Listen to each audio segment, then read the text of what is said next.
My name is Dr. Anthony Levantino. I'm a practicing obstetrician-gynecologist, and I've performed over 1,200 abortions.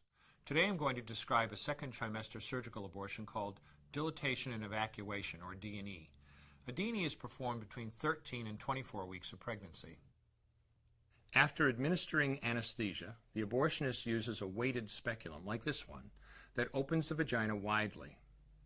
Because second trimester babies are so large, this greater access facilitates a late-term abortion. Late-term abortion requires that the cervix be prepared 24 to 48 hours in advance with laminaria.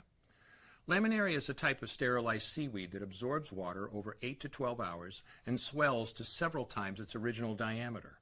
Once removed, metal dilators can be used to further open the cervix as needed. Once the cervix has been stretched open, the suction tube is placed inside.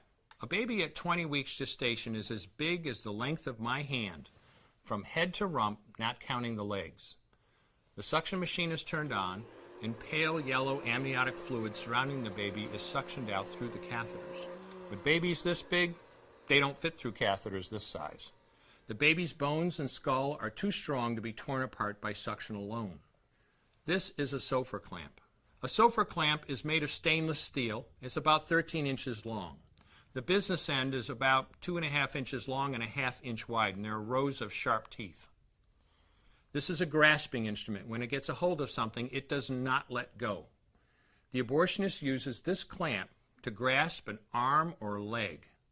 Once he has a firm grip, the abortionist pulls hard in order to tear the limb from the baby's body. One by one, the rest of the limbs are removed, along with the intestines, the spine, and the heart and lungs. Usually the most difficult part of the procedure is extracting the baby's head, which is about the size of a large plum at 20 weeks. The head is grasped and crushed. The abortionist knows he has crushed the skull when a white substance comes out of the cervix. This was the baby's brains. The abortionist then removes skull pieces. He removes the placenta and any leftover parts of the baby with a curette, scraping the lining of the uterus for any remaining tissue.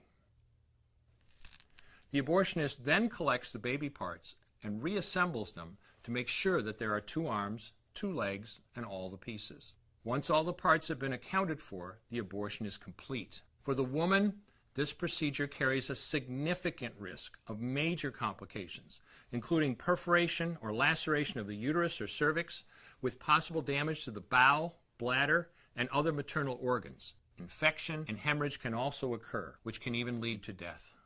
Future pregnancies are also at greater risk for loss or premature delivery due to abortion-related trauma and injury to the cervix. As I mentioned at the beginning, I'm Dr. Anthony Levantino, and in the early part of my career as an OB/GYN, I performed over 1,200 abortions. One day, after completing one of those abortions, I looked at the remains of a preborn child whose life I had ended, and all I could see was someone's son or daughter. I came to realize that killing a baby at any stage of pregnancy for any reason is wrong. I want you to know today, no matter where you're at or what you've done, you can change. Make a decision today to protect the preborn. Thank you for your time. I will no longer do any more abortions. When you finally figure out that killing a baby that big for money is wrong, that it doesn't take you too long to figure out it doesn't matter if the baby is this big or this big or this big or maybe even this big, it's all the same. And I haven't done any since then, and I never will.